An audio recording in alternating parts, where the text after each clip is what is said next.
All good morning and अब जो video shoot हो रही है ये वीडियो होने वाली है आपकी डेटा स्ट्रक्चर का यूनिट नंबर 1। सो भाई मैंने डेटा स्ट्रक्चर का रोड मैप डाल दिया है। आई होप आप लोगों ने देख लिया होगा एंड डेटा स्ट्रक्चर के इम्पोर्टेंट भी अपलोड कर दिए जाएंगे। इस वीडियो के आने से पहले डेटा स्ट्रक्चर के इम्पोर्टेंट अपलोड कर दिए जाएंगे। बाकी सबसे पहले मैंने आपको सिलेबस दिखा देना है कि आपका सिलेबस ये होने वाला है। ये हमें 5 यूनिट पढ़नी है जो कि सारी ब्रांचेस की है एंड ऑलमोस्ट 12 ब्रांचेस का एग्ज़ाम है डेटा स्ट्रक्चर का। सो प्लीज़ आपको इसमें कोई टेंशन लेने वाली बात नहीं है एंड अच्छे से पढ़ना है।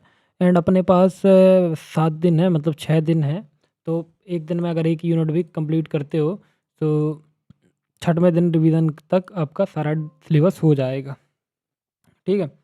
एंड बाकी ये पीपीटीज़ हैं, इससे पढ़ना है अपन को। सबसे पहला जो टॉपिक आ रहा है कि व्हाट इज़ डेटा स्ट्रक्चर। देखो हम डेटा स्ट्रक्चर पर पढ़ रहे हैं बट हमें डेटा स्ट्रक्चर पता ही नहीं है, तो हम डेटा स्ट्रक्चर को लिखेंगे क्या। तो सबसे पहले डेफिनेशन बता देता हूँ जो तुमको एग्ज़ाम में लिखनी है। तो डेटा स्ट्रक्चर क्या है, एक way of organizing and storing data in computer so that it can be access and modified efficiently. देखो डेटा स्ट्रक्चर एक ऐसा वे है किस चीज़ का, organizing and storing the data. मतलब डेटा को ऑर्गेनाइज करने के लिए एंड डेटा को स्टोर करने के लिए किसमें, कंप्यूटर में, जिससे हम डेटा को बहुत जल्दी एक्सेस कर सकें एंड उसको मॉडिफाई कर सकें इफ़िशिएंटली। अब ये तो भाई हो गया आपकी डेफिनेशन। बट अगर इसी को मैं सिंपल वर्ड में बोलूँ को डेटा को ऐसे अरेंज करना, डेटा को ऐसे अरेंज करना करना कि उस पर ऑपरेशन फास्ट और इजीली परफॉर्म कर सके। मतलब एक बात सोचो, जैसे सपोज ये तुम्हारी लाइब्रेरी है, ठीक है, ये लाइब्रेरी है एंड यहाँ पे तुमने बुक्स रखी हैं, ठीक है। बट तुमको पता नहीं है कि भाई कौन सी बुक्स कहाँ रखी है, तो दैट्स वाई तुमको प्रॉब्लम होगी ना भाई, ढूँढने में तुम्हारा टाइम जाएगा। बट अगर तुमको जैसे एक एक और लाइब्रेरी बता देता हूँ, जैसे ये है, यहाँ पे मैथ्स की बुक रखी है M1 M2 और M3 आईपीएस। तो भाई तुमको मतलब समझ में आ जाए, अगर तुम मतलब अगर तुमको आईपीएस की बुक चाहिए तो तुम भाई डायरेक्टली इधर पे आओगे तो तुम डायरेक्टली यहाँ से M1 की बुक उठा सकते हो, ठीक है। यहाँ से M2 की उठा सकते हो, यहाँ से आईपीएस की उठा सकते हो और यहाँ से किसकी उठा सकते हो, M3 की। तो भाई ये क्या हो गई, ये आपका हो गया organizing and storing the data in computer, ठीक है। तो बाकी बाकी देखो, आप इतना ध्यान रखो कि आपका डेटा स्ट्रक्चर क्या होता है, ऐसा सिस्टम होता है जो मतलब डेटा डेटा को ऐसे अरेंज करना, मतलब डेटा को ऐसे अरेंज करना कि उस पर हम ऑपरेशन फास्ट कर सकें और उसको ईजिली परफॉर्म कर सकें और एक्सेस कर सकें, ठीक है। तो बाकी why data structure is needed. तो सबसे इंपॉर्टेंट क्वेश्चन है, डेटा स्ट्रक्चर हमें क्यों ज़रूरी है भाई, क्यों ज़रूरी है कि हम डेटा स्ट्रक्चर की इतनी डिमांड कर रहे हैं। सो सोचो तुम्हारे पास 1 लाख स्टूडेंट का डेटा है, अगर सभी स्ट्रक्चर नहीं है, मतलब अगर डेटा तुम्हारा स्ट्रक्चर नहीं होगा तो सर्च सर्च स्लो होगा, इंसर्ट डिलीट मुश्किल होगा और मेमोरी वेस्ट होगी। तो देखो 1 लाख स्टूडेंट्स बहुत ज़्यादा होता है एंड इसका डेटा अरेंज करना मतलब बहुत ज़्यादा वो है।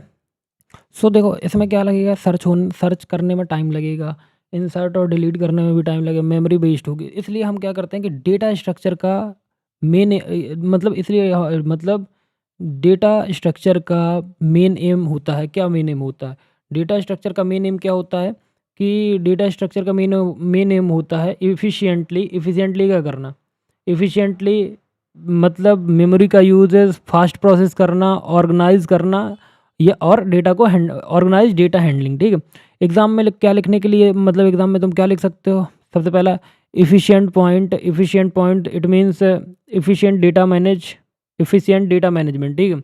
एफिशिएंट डेटा मैनेजमेंट, ठीक है, faster searching and sorting, better memory utilisation and help in designing algorithm. So ये 4 चीज़ें तुम लिख सकते हो एग्ज़ाम में, ये की पॉइंट्स हैं और अच्छे पॉइंट्स हैं कि हमें डेटा स्ट्रक्चर, मतलब हमें क्यों ज़रूरत पड़ती है डेटा स्ट्रक्चर की, डेटा एफिशिएंट डेटा मैनेजमेंट करने के लिए, फास्टर सर्चिंग एंड सॉर्टिंग करने के लिए, बेटर मेमोरी यूटिलाइजेशन के लिए and help in designing algorithm. तो सबसे अब आता है भैया डेटा स्ट्रक्चर देख लिया हम, डेटा स्ट्रक्चर का टाइप क्या होता है, मतलब डेटा स्ट्रक्चर बस डेटा टाइप। सो इनमें डिफरेंस देख लो, डेटा स्ट्रक्चर और डेटा टाइप, क्या डेटा टाइप क्या होता है? डेटा टाइप मतलब होता है आपका प्रिमिटिव होता है, सिंगल वैल्यू स्टोर करता है, जैसे आपका इंट हो गया, फ्लोट हो गया। इंट मतलब होता है आपका 1 2 3 4 5 6 वैल्यू। फ्लोट मतलब होता है आपका 1.2 ये वैल्यू, ठीक, पॉइंट्स में, ठीक है। एंड नाउ अब देखो, अब डेटा स्ट्रक्चर क्या होता है? डेटा स्ट्रक्चर जो होता है वो दो प्रकार का होता है, प्रिमिटिव एंड नॉन प्रिमिटिव। इसमें मल्टी वैल्यू ऑर्गेनाइज करता है, जैसे आपका एग्जांपल है स्टैक्स एंड एरे। एंड जैसे ही मैं आपको आगे पढ़ाऊंगा सो आपको बहुत सारे डिफरेंसेस मिल जाएंगे, सो आप अपने मन से डिफरेंसेस लिख सकते हो, ठीक। सो देखो, अब आता है क्लासिफिकेशन ऑफ डेटा स्ट्रक्चर। सो अब यहाँ पे समझना, सारी चीज़ें बहुत धीमे धीमे पढ़ाऊंगा, एक एक चीज़ बताऊंगा और एक एक कैरेक्टर पे और एक एक शब्द पे बात करेंगे, ठीक है। अब देखो, हमारे जो डेटा स्ट्रक्चर है, डेटा स्ट्रक्चर कितने प्रकार का होता है? दो प्रकार का, ठीक है भैया, समझ गए। डेटा स्ट्रक्चर सबसे पहले समझो कि डेटा स्ट्रक्चर हमारा दो प्रकार का होता है। कौन कौन सा? प्रिमिटिव एंड नॉन प्रिमिटिव, ठीक है। अब हम प्रिमिटिव की बात कर लेते हैं। प्रिमिटिव में आता है integer, character, Boolean, float and pointer. तो देखो, जो तुम्हारा इंटीजर है, इंटीजर वैल्यू जानते हो। कैरेक्टर मतलब ए बी सी डी, छोटा बड़ा, ये छोटा ए बी सी डी और ये कैपिटल लेटर वाली A B C D. Boolean मतलब यस और नो, ठीक है। फ्लोट मतलब मैंने तुमको बता दिया है, पॉइंट्स में वैल्यू, डेसिमल में वैल्यू, एंड पॉइंटर आपका। अब देखो, मेन केस कहाँ आता है? नॉन प्रिमिटिव में, ठीक है। नॉन प्रिमिटिव में क्या होता है कि नॉन प्रिमिटिव हमारा दो टाइप का होता है। पहला linear and second non linear, ठीक है। लीनियर एंड नॉन लीनियर, ठीक है। तो देखो, सबसे पहले समझो कि डेटा स्ट्रक्चर दो प्रकार का होता है, ठीक है। दो प्रकार का होता है, प्रिमिटिव, नॉन प्रिमिटिव। प्रिमिटिव हमारा 5 प्रकार का होता है, int, character, Boolean, float, pointer. And हमारा जो नॉन प्रिमिटिव होता है वो फिर दो प्रकार का होता है, लीनियर और नॉन लीनियर। और लीनियर हमारा कितने प्रकार का होता है? दो प्रकार का होता है। पहला स्टैटिक, दूसरा डायनेमिक, ठीक है। स्टैटिक हमारा, स्टैटिक में क्या आता है? एरेज आते हैं, और डायनेमिक में क्या आता है? Link list, stack, Q. सबको एक्सप्लेन करूंगा, लेकिन पहले ये फ्लो चार्ट समझ लो, ठीक है। फ्लो चार्ट समझना जरूरी है। फिर नॉन लीनियर कितने प्रकार के होते हैं? दो प्रकार के। इसमें ट्री आता है, एंड ग्राफ आता है। तो देखो, आपको समझ में आ गया होगा। तो पहले डेटा स्ट्रक्चर हमारा दो प्रकार का होता है, फिर नॉन प्रिमिटिव हमारा दो प्रकार का होता है, ठीक है। फिर हमारा लीनियर डेटा स्ट्रक्चर दो प्रकार का होता है, और नॉन लीनियर दो प्रकार का होता है, ठीक है। स्टैटिक हमारा एक प्रकार का होता है, और डायनेमिक हमारे तीन प्रकार के होते हैं। एंड बस ये आपका मतलब आपका ये क्या है? डेटा स्ट्रक्चर का फ्लो डायग्राम है, ठीक है, ठीक। अब देखो, अब समझो कि लीनियर वर्सेस नॉन लीनियर, ठीक है। यहाँ पे अब एक एक चीज़ पे समझाऊंगा, फिर बाकी तुमको एक एक चीज़ समझ में आ जाएगी, ठीक है। तो अब लीनियर वर्सेस नॉन लीनियर। सो देखो, जो हमारा लीनियर डेटा स्ट्रक्चर होता है, अभी किसकी बात कर रहे हैं? लीनियर डेटा स्ट्रक्चर, मतलब ये वाले की, ठीक है। लीनियर डेटा स्ट्रक्चर क्या होता है कि लीनियर जो डेटा होता है ये एक सीक्वेंशियल ऑर्डर में अरेंज होता है। सीक्वेंशियल तो समझते होगे ना, सीक्वेंस में, ठीक है। जैसे एक के बाद दो, दो के बाद तीन, चार, पाँच, ऐसे। तो ये किस में स्टोर होता है? किस ऑर्डर में अरेंज होता है? सीक्वेंशियल ऑर्डर में अरेंज होता है। एक एलिमेंट का सिर्फ एक ही प्री डिक्रीजर और एक ही सक्सेसर होता है, ठीक है। तो प्री डिक्रीजर और एक ही सक्सेसर होता है। इट मीन्स, जैसे इसके एग्जांपल हैं आपके एरे है एंड लिंक लिस्ट है, ठीक है। लिंक लिस्ट है, स्टैक है, एंड क्यू है, ठीक है। अब नॉन लीनियर मतलब ये हायरार्किकल या नेटवर्क फॉर्म में होता है। ट्री मतलब तुम्हारा ऐसे होता है, रूट होता है, फिर उसका चाइल्ड होता है, मतलब सारी चीज़ें बताऊंगा, ठीक है। तो ये क्या होता है? हायरार्किकल होता है, जैसे ग्राफ हो गया और ट्री हो गया, ठीक है। अब डिफरेंस समझ लो कि जो हमारा डिफरेंस टेबल है, लीनियर हमारा क्या है, लीन और नॉन लीनियर का। लीनियर हमारा सीक्वेंशियल अरेंज होता है, और नॉन लीनियर हमारा हायरार्किकल नेटवर्क में होता है, और लीनियर सिंगल लेवल में होता है, और ये मल्टी लेवल में होता है। ईजी ट्रेवर्सल और ये कम कॉम्प्लेक्स, मतलब लीनियर में हम ईजी ट्रेवल कर सकते हैं, बट इसमें कॉम्प्लेक्स ट्रेवल कर सकते हैं। लीनियर हमारा सिंगल लेवल होता है, लेकिन नॉन लीनियर हमारा मल्टी लेवल होता है। तो I hope it's all clear. Okay, basic operation समझ लो कि डेटा स्ट्रक्चर में कौन कौन से बेसिक ऑपरेशन है। मतलब एग्जाम में शॉर्ट क्वेश्चन आ सकता है, तो मतलब मैं तुमको बता दे रहा हूँ कि तुम्हें थोड़ा सा नॉलेज हो, क्योंकि आगे हम चीज़ें पढ़ेंगे। ट्रेवर्सल मतलब क्या होता है? सब एलिमेंट को विजिट करना, ठीक है। इंसर्शन मतलब न्यू एलिमेंट को ऐड करना। डिलीशन मतलब एलिमेंट को डिलीट करना। सर्चिंग मतलब एलिमेंट फाइंड करना। सॉर्टिंग मतलब डेटा को अरेंज करना। मर्जिंग मतलब दो स्ट्रक्चर को कंबाइन करना, ठीक है। आई होप क्लियर हो गया होगा। अब आता है आपका abstract data type, it means ADT. So ADT एक लॉजिकल डिस्क्रिप्शन है किसका? डेटा एंड ऑपरेशन का विदाउट स्पेसिफाइंग इम्प्लीमेंटेशन डिटेल। ठीक है, तो एब्स्ट्रैक्ट डेटा टाइप जो है वो क्या है, एक लॉजिकल डिस्क्रिप्शन है डेटा एंड ऑपरेशन का without specifying implementation detail. Stack ADT समझ लो, तो इसमें कौन कौन से मतलब ऑपरेशन है। सबसे पहले पुश करेगा, पुश मतलब पुश पुश पॉप और पीक, मतलब डेटा को पुश करना, पॉप करना मतलब निकाल लेना। ठीक है, और पीक। सो इम्प्लीमेंटेशन एरे से हो या लिंक लिस्ट से हो, एडीटी सेम रहेगा। मतलब देखो, चाहे इम्प्लीमेंटेशन तुम चाहे जिससे करो, चाहे लिंक लिस्ट से करो, चाहे एरे से करो, लेकिन तुम्हारा क्या सेम रहेगा, एब्स्ट्रैक्ट डेटा टाइप सेम रहेगा। यानी कि तुम ये समझ लो कि भाई ADT define what operation are to be perform but not how they are implemented. So ये तुम एग्जाम में लिख सकते हो। ठीक है, और बाकी characteristic of good data structure. तो देखो, सबसे पहले आता है efficient memory uses, easy implementation होना चाहिए, फास्ट एक्सेस होना चाहिए और स्केलेबिलिटी बढ़िया होनी चाहिए। अब आता है टाइम एंड कॉम्प्लेक्सिटी, मतलब ये इंट्रोडक्शन लेवल का है। तो डेटा स्ट्रक्चर का मेन गोल होता है मिनिमम टाइम और मिनिमम मेमोरी। ठीक है, ये मेन गोल है, इसलिए बिग ओ नोटेशन यूज़ किया जाता है। तो देखो एग्जांपल में big O 1, big O N, big O log n, big O मतलब big O and order O one, order of N, order of log N, order of N square. ठीक है, तो अब देखो, अब आता है हमारा दूसरा मतलब दूसरा टॉपिक क्या है, हमारा दूसरा सब टॉपिक हमारी यूनिट का। तो अभी तक हमने कहाँ पे बात कर ली, इंट्रोडक्शन पे बात कर ली कि डेटा स्ट्रक्चर का। अब पढ़ेंगे हम concept of data and information. तो अब हम मूव करेंगे आगे की तरफ कि हमारा कॉन्सेप्ट क्या है डेटा और किसका, डेटा और इन्फॉर्मेशन का। तो देखो, अब समझना सारी चीज़ें। इंट्रोडक्शन टू डेटा स्ट्रक्चर समझा दिया, बेसिक्स। अब देखो कॉन्सेप्ट समझो किसका, डेटा का एंड इन्फॉर्मेशन का। तो डेटा क्या है, तो डेटा क्या होता है, तो data is a collection of raw fact and figures which do not have any meaning by themselves. तो सिंपल वर्ड में समझो कि डेटा क्या है, डेटा मतलब रॉ डेटा। ठीक है, रॉ डेटा। ठीक है, रॉ डेटा मतलब जैसे आपके, जैसे आपने गूगल पे सर्च किया what is data structure, data structure and image के सेक्शन पे गए, यही क्या है, रॉ डेटा है। ठीक है, रॉ डेटा मतलब कोई आपको रॉ फैक्ट मिल जाए या रॉ फिगर मिल जाए, ये क्या है, मतलब which do not have any meaning by them self, so is called data. So आपका डेटा समझ में आ गया। जैसे एग्जाम्पल के तौर पे समझो कि एग्जाम्पल के तौर पे क्या समझो, राहुल 85, राहुल 2006, 26, 50, 5000, अलग अलग देखो तो इनका कोई क्लियर मीनिंग नहीं है। ठीक है, तो इनका हम क्या देखेंगे कि इनका कोई क्लियर मीनिंग नहीं है। ठीक है, तो अब देखो, अब इन्फॉर्मेशन क्या होती है। सो इन्फॉर्मेशन मतलब इन्फॉर्मेशन जो होती है वो प्रोसेस्ड और ऑर्गेनाइज्ड होती है। हम डेटा को क्या करते हैं, प्रोसेस करते हैं, देन हम उसको ऑर्गेनाइज करते हैं, that has meaning and is useful for decision making. देखो हमारे पास जो रॉ डेटा आता है, देखो जैसे ये तो रॉ डेटा है, तो इसका तो कोई मीनिंग नहीं निकल रहा। लेकिन अगर हम रॉ डेटा को क्या करते हैं, प्रोसेस करते हैं और ऑर्गेनाइज करते हैं, एंड उस डेटा से कुछ मीनिंग निकल रहा है जो कि हमें यूज़फुल डिसीजन में हेल्प करता है, तो वो चीज़ क्या होती है, वो इन्फॉर्मेशन होती है।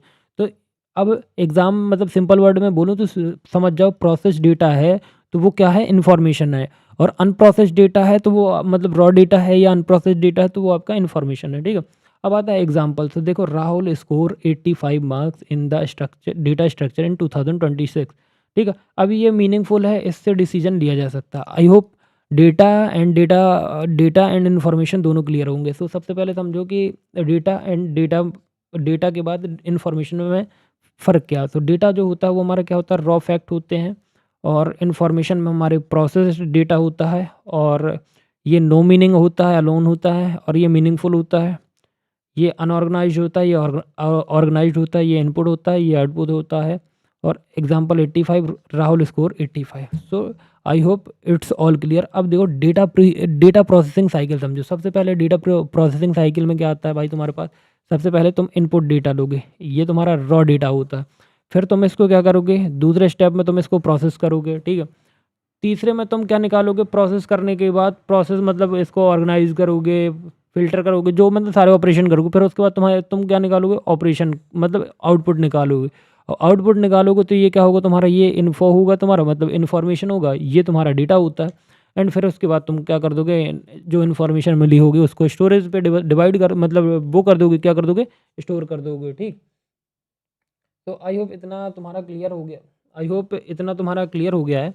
एंड ये डायग्राम है तो मैं छोटा करता हूँ, तो प्लीज़ देखना। डेटा प्रोसेसिंग, सबसे पहले हमने डेटा को कलेक्ट किया, डेटा को हमने प्रिपेयर किया, data input and data pre processing, data processing and data output and data storage.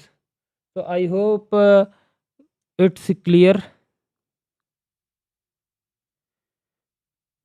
ठीक है, सो आई होप आप लोगों को ये डायग्राम समझ में आ गया होगा। एंड स्टेप एक्सप्लेनेशन समझा देता हूँ कि मतलब इनपुट मतलब डेटा, रॉ डेटा एंटर होता है। प्रोसेसिंग मतलब कैलकुलेशन, सॉर्टिंग और ऑर्गेनाइजिंग होता है। ठीक है, आउटपुट यूज़फुल इन्फॉर्मेशन होती है एंड स्टोरेज फ्यूचर यूज़ के लिए सेव होता है। ठीक है, आई होप मैंने जितना समझाया है तुम लोगों को समझ में आ गया होगा। बाकी अगर कोई डाउट्स है या तुम्हारे पास कुछ है तो प्लीज़ अपना थोड़ा सा वीडियो को रिवर्स कर लो।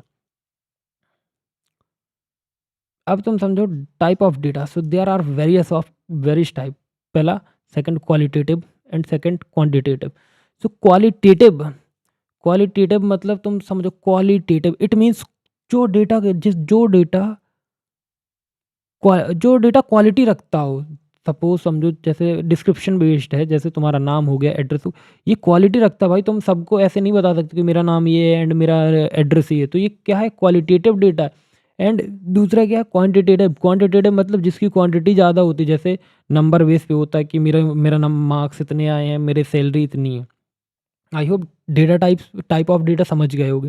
फिर आता है कैरेक्टरिस्टिक ऑफ गुड इन्फॉर्मेशन। तो कैरेक्टरिस्टिक क्या है, एक्यूरेट होनी चाहिए, कंप्लीट होनी चाहिए, टाइमली भी होनी चाहिए, रिलेवेंट होनी चाहिए एंड रिलायबल होनी चाहिए। अगर इन्फॉर्मेशन एक्यूरेट नहीं है तो उसे उस डिसीजन को क्या माना जाएगा, गलत माना जाएगा। कि अगर आपका जो इन्फॉर्मेशन है, अगर भाई वो क्या है, गलत है, तो वो इन्फॉर्मेशन का डिसीजन सही नहीं माना जाएगा। अब देखो समझो भाई, relation between data and data and information. ठीक है, डेटा एंड इन्फॉर्मेशन। सोचो, अगर सोचो डेटा रॉ मटेरियल है और इन्फॉर्मेशन फिनिश प्रोडक्ट है। जैसे हमारा जो डेटा होता है वो रॉ ही होता है, मतलब हम रॉ ही उठाते हैं डेटा को। फिर एंड जो हमारा इन्फॉर्मेशन है वो फिनिश आउटपुट होती है, फिनिश प्रोडक्ट होती है। तो समझो जैसे हमारे पास सीमेंट है, सैंड है, ब्रिक्स है, तो हम क्या बना सकते हैं, रॉ मटेरियल बना सकते हैं। एंड घर बन गया तो हमारा ये क्या है, फिनिश प्रोडक्ट है। तो देखो जो तुम्हारे पास ये तुम्हारे पास सीमेंट, सैंड, ब्रिक्स है, तो तुमने रॉ मटेरियल बनाया, मतलब ये डेटा बना दिया तुमने।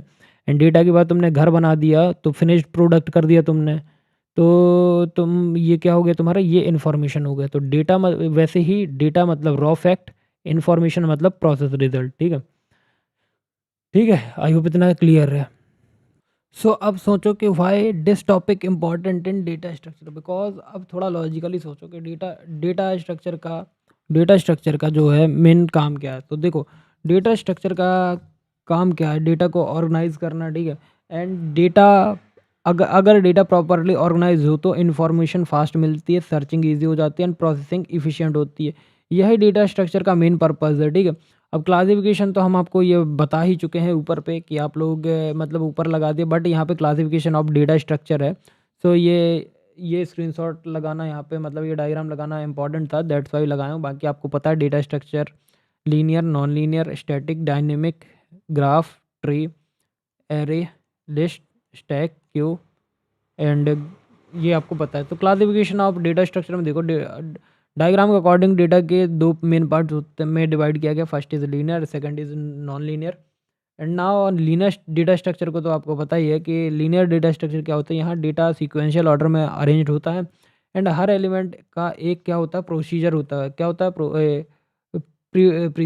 प्रोसीजर और एक सक्सेसर होता है, मतलब एक्सेप्ट फर्स्ट एंड लास्ट। ठीक है, डायग्राम में लीनियर के नीचे दो और डिविजन्स लिखे हुए हैं। तो क्या लिखा हुआ है, स्टैटिक एंड डायनेमिक।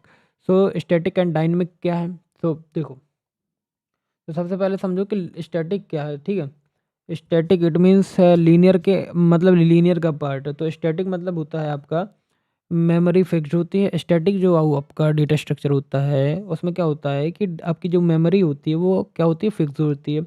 इसमें साइज़ कंपाइल टाइम पर डिसाइड होता है। जो आपका साइज़ होता है, मेमोरी का साइज़ होता है, वो किस किस पे डिसाइड होता है? आपके जब आपका कंपाइल टाइम पे आता होता है, ठीक है? ठीक है? डायग्राम में स्टैटिक के नीचे क्या है? आपका एरे है, ठीक है? तो देखो भाई, स्टैटिक समझ गए होगे भाई, स्टैटिक समझ गए। देखो डायग्राम थोड़ा-सा इसको फ़ॉलो करना। स्टैटिक के नीचे एरे एंड डायनामिक के नीचे लिस्ट, स्टैक, क्यू। सो ये प्लीज़ डायग्राम को फ़ॉलो करना एंड उसी के बेसिस पे पढ़ा रहा हूँ कि क्या करना होता है अपन को कि देखो स्टैटिक मतलब समझो, सबसे फर्स्ट ऑफ ऑल स्टैटिक समझ में आया कि मेमोरी इसमें क्या होती है? फिक्स्ड होती है एंड साइज़ कंपाइल टाइम पर डिसाइड होता है। अब एरे समझो, एरे क्या है? एरे मतलब सेम टाइप के एलिमेंट का कलेक्शन होता है। मतलब सेम टाइप की कलेक्शन, सेम टाइप जैसे या तो आपका इंटीजर होगा या तो कैरेक्टर होगा, ठीक है? या तो फ्लोट होगा, या ये सारे मतलब सेम टाइप के एलिमेंट का कलेक्शन है। ऐसा नहीं हो कि एक इंटीजर है तो दूसरा फ्लोट हो और तीसरा कैरेक्टर नहीं, एक ही सेम टाइप के होंगे, ठीक है? कंटीजियस मेमोरी में स्टोर होता है, ठीक है? फिर इसका साइज़ फिक्स होता है। जैसे एग्ज़ाम्पल के तौर पे हमने इंट A5 लिया, तो प्रॉब्लम ये है कि अगर 5 की जगह 6 एलिमेंट आ गए तो प्रॉब्लम हो जाएगी। डेटा ये एरे है, ठीक है? एरे जो होता है, array is a static linear data structure, ठीक है? तो सबसे बड़ा ड्रॉबैक क्या है कि इसका लिमिटेशन क्या है एरे का, कि अगर 5 की जगह 6 एलिमेंट आ गए तो क्या हो जाएगी? प्रॉब्लम हो जाएगी, ठीक है? अब बात करते हैं भाई डायनेमिक की। तो डायनेमिक तुम्हें पता है कि ये लीनियर डेटा स्ट्रक्चर के अंदर आता है। तो डायनेमिक का मतलब होता है मेमोरी रन टाइम पे एलोकेट होगी। जब आप मतलब डायनेमिक कहाँ पे होगी, कहाँ पे एलोकेट होगी? डायनेमिक का मतलब होता है मेमोरी तुमको कब कब मिलेगी, मतलब मेमोरी तुमको रन टाइम पे एलोकेट होगी। साइज़ तुम्हारा फ्लेक्सिबल होता है। डायग्राम में डायनेमिक के नीचे क्या है? लिस्ट। तो देखो अब लिस्ट समझो, लिस्ट है, स्टैक है, क्यू है। अब इनको समझो लाइन बाय लाइन, ठीक है? मतलब तुम डायग्राम को अपना देख लेना, बाकी मैं तुमको समझाता जा रहा हूँ एंड आई होप तुम लोगों को समझ में आ रहा है। तो लिस्ट का मतलब क्या होता है? नोड का कलेक्शन। तो लिस्ट मतलब क्या होता है? नोड का कलेक्शन। देखो जैसे एक नोड, 2 नोड, 3 नोड, तो ये कनेक्ट होती हैं एंड इसके वेरियस टाइप हैं, ये मैंने तुमको नॉर्मली बता दिया लिंक लिस्ट, ठीक है? हर नोड में क्या होगा? डेटा होगा। यहाँ पे आगे डेटा होता है, यहाँ पे क्या होता है? एड्रेस होता है। डेटा होता है, एड्रेस होता है। और ये नॉन कंटीजियस मेमोरी होती है। मतलब एडवांटेज इसका क्या है कि हम इसका साइज़ इंक्रीज़ और डिक्रीज़ कर सकते हैं, ठीक है? तो ये होता है। स्टैक, स्टैक किसमें करता है? लीफो प्रिंसिपल पे काम करता है। देखो लीफो मतलब क्या है? सपोज़ समझो, मैं तुमको समझाता हूँ एग्ज़ाम्पल के थ्रू, ठीक है? तो देखो लीफो का फुल फॉर्म होता है लास्ट इन फर्स्ट आउट। तो देखो अब मैं तुमको बताता हूँ last in first out principle कैसे काम करता है। तो लास्ट इन फर्स्ट आउट, जैसे सपोज स्टैक में सबसे पहले क्या आया? 1, ठीक है? तो अब जैसे सेकंड नंबर पे आया नंबर 2। अरे एक तो यार मेरे से पेन नहीं चल रहा। सेकंड नंबर पे आया 2, फिर 3 आया, फिर 4 आया, ठीक है? तो 4 हमारा लास्ट में है, बट ये सबसे पहले मतलब बाहर कौन जाएगा? पहले 4 जाएगा, फिर उसके बाद 3 जाएगा, फिर उसके बाद 2 जाएगा, फिर उसके बाद 1 जाएगा। तो देखो सबसे पहले कौन आया था? 1 आया था, बट ये लास्ट में निकल रहा है। तो इसका मतलब क्या हुआ? लास्ट इन हुआ नंबर 4 और फर्स्ट आउट हुआ। तो ये मतलब हुआ इसका, ठीक है? इसमें लास्ट इन फर्स्ट आउट आपको फुल फॉर्म बता दिया। इसमें पुश मतलब डेटा इंसर्ट करना, पॉप मतलब डेटा को डिलीट करना, ठीक है? प्लेट स्टैक इसका एग्ज़ाम्पल। अब आता है क्यू। सो देखो कि जो आई होप स्टैक तुमको समझ में आ गया। अब क्यू को समझो। क्यू काम करता है फर्स्ट इन फर्स्ट आउट में। मतलब तुम पहले आए, पहले जाओ, फर्स्ट इन फर्स्ट आउट, ठीक है? तो ये इसी में मतलब ये इसी प्रिंसिपल पे काम करता है। पहले आओ पहले पाओ, जैसे भंडारा, पहले आओ पहले खाओ। So first in first out operation कौन से होते हैं? इन क्यू, डी क्यू। सो भाई इनको मैं बताऊंगा, मतलब पुश पॉप और ये बटन, मतलब ये अभी इसका तुमको बेसिक समझा रहा हूँ, बाकी तुमको आगे समझाऊंगा। जैसे एग्जांपल में लाइन में खड़े लोग, एटीएम हो या भंडारा हो। फिर आता नॉन लीनियर। यहाँ डेटा सीक्वेंशियल नहीं होता। यहाँ पे जो डेटा होता है वो क्या होता है? सीक्वेंशियल नहीं होता है, ठीक है? तो क्या होता है यहाँ पे? हायरार्किकल या नेटवर्क के फॉर्म में होता है। यहाँ पे सीक्वेंशियल नहीं होता कि 1 2 3 4 ऐसा है। ये हायरार्किकल या नेटवर्क के फॉर्म में होता है। डायग्राम में नॉन लीनियर के 2 पार्ट हैं आपके, ग्राफ एंड ट्री। ट्री में क्या होता है, ये हायरार्किकल स्ट्रक्चर होता है, parent child relationship root node होता है, ठीक है, रूट नोड होता है, ठीक है। मतलब ये देखो हायरार्किकल स्ट्रक्चर होगा, पेरेंट चाइल्ड रिलेशनशिप होगा एंड रूट नोड होगा। तो जैसे ये रूट नोड है एंड रूट के दो चाइल्ड होंगे, ये रूट के दो चाइल्ड हो गए ए एंड बी, एंड अब इनके चाइल्ड होंगे तो सी डी ई एफ। तो ये क्या है, ये तुम्हारे हैं, ये ट्री है, ठीक है, ये ट्री है। एग्जांपल समझ लो, फैमिली ट्री। टाइप क्या है, binary tree, BST, binary search tree. अब ग्राफ समझ लो, ग्राफ मतलब इसमें नोड होगा और एज होगा और स्ट्रक्चर, नेटवर्क स्ट्रक्चर होगा, और वन नोड मल्टीपल नोड से कनेक्ट हो सकता है, ठीक है। तो एग्जांपल समझो जैसे social media connection. And important difference क्या है भाई, इंपॉर्टेंट डिफरेंस है लीनियर में, जो लीनियर क्या होता है, सीक्वेंशियल, ये हायरार्किकल होता है, इजी ट्रेवल करता है, कॉम्प्लेक्स ट्रेवल करता है। Example stack and tree. अब समझना एब्स्ट्रैक्ट डेटा टाइप। सो एब्स्ट्रैक्ट डेटा टाइप, सो देखो अब आता है एब्स्ट्रैक्ट डेटा टाइप। सो अब देखो एब्स्ट्रैक्ट डेटा टाइप तुम्हारा एक देखो तुम्हारा क्लासिफिकेशन हो गया डेटा स्ट्रक्चर। अब आता है एब्स्ट्रैक्ट डेटा टाइप। सो एब्स्ट्रैक्ट डेटा टाइप होता क्या, अब हम पढ़ेंगे प्रॉपर। तो एब्स्ट्रैक्ट डेटा टाइप का मतलब होता है कि it is a logical description of data type that define the data and operation on the data with specifying in the implementation data. It means data बताता है तुमको कि क्या काम होगा, लेकिन ये नहीं बताता है कि कैसे होगा। सो ये है मतलब डेटा, एब्स्ट्रैक्ट डेटा टाइप का, ठीक है। सो एब्स्ट्रैक्ट डेटा टाइप का मतलब क्या हुआ कि तुमको हम बताएंगे, मतलब एडीटी बताएगा कि क्या मतलब बताता है कि क्या काम है, काम क्या होगा, लेकिन ये नहीं बताता है कैसे होगा, ठीक है। एब्स्ट्रैक्ट डेटा टाइप का मतलब समझो, एब्स्ट्रैक्ट का मतलब होता है इम्प्लीमेंटेशन हाइड कर देना, सिर्फ बिहेवियर दिखाना। सपोज जैसे एग्जांपल है, तुम कार ड्राइव कर रहे हो, तुम्हें इंजन का इंटरनल मैकेनिज्म नहीं पता, स्टार्ट स्टॉप और एक्सीलरेट ये ऑपरेशन यूज़ करते हैं। कार मतलब एडीटीए का फुल कॉन्सेप्ट का रियल लाइफ का एग्जांपल है। देखो कार अपन ड्राइव कर रहे हैं, लेकिन कार के मैकेनिज्म स्टार्ट कैसे हो रहे हैं, स्टॉप कैसे हो रहे हैं, एक्सीलरेट कैसे हो रहे हैं, ये सब तुमको इंटरनल मैकेनिज्म नहीं पता, बट कार चल रही है, ये तुम देख पा रहे हो। तो it is a real life example of abstract data type. So I hope it's clear. And now ADT के कंपोनेंट क्या होते हैं। सो एडीटी का कंपोनेंट क्या होते हैं, ये दो पार्ट में होते हैं, first is data and second is operation on data. So example है स्टैक एडीटी। सो डेटा में क्या होता है, collection of element, and operation में आता है push pop peak is empty. ये कहीं नहीं लिखा है कि एरे यूज़ होगा या लिंक लिस्ट यूज़ होगा, वही एडीटी का कॉन्सेप्ट है। देखो यहाँ पे कहीं पे नहीं लिखा कि एरे यूज़ होगा, कि आपका लिंक लिस्ट होगा या कुछ होगा। यही सबसे बड़ा एडीटीए का क्या है, एडीटी मतलब एब्स्ट्रैक्ट डेटा टाइप का कॉन्सेप्ट है। एडीटीए एग्जांपल समझो स्टैक में, ठीक है। एडीटीए स्टैक एडीटीए डिफाइन। तो यहाँ पे हमने क्या किया, डेटा को हमने कलेक्ट किया, देन हमने पुश किया एक्स, मतलब एलिमेंट ऐड करें, एलिमेंट को हमने क्या किया, ऐड किया। पॉप किया मतलब एलिमेंट को हमने क्या किया, रिमूव किया। पीक टॉप एलिमेंट देखे हमने। इज एम्प्टी, चेक करें कि स्टैक एम्प्टी है कि नहीं। इज एम्प्टी का मतलब हम अपने स्टैक को देख रहे हैं कि हम अपने स्टैक को चेक कर रहे हैं कि एम्प्टी है या नहीं, इम्प्लीमेंटेशन हो सकता है या नहीं। तो एरे से, लिंक लिस्ट से, बट एडीटीए सेम रहेगा, मतलब एब्स्ट्रैक्ट डेटा टाइप सेम रहेगा, ठीक है। सो अब हम बता रहे हैं कि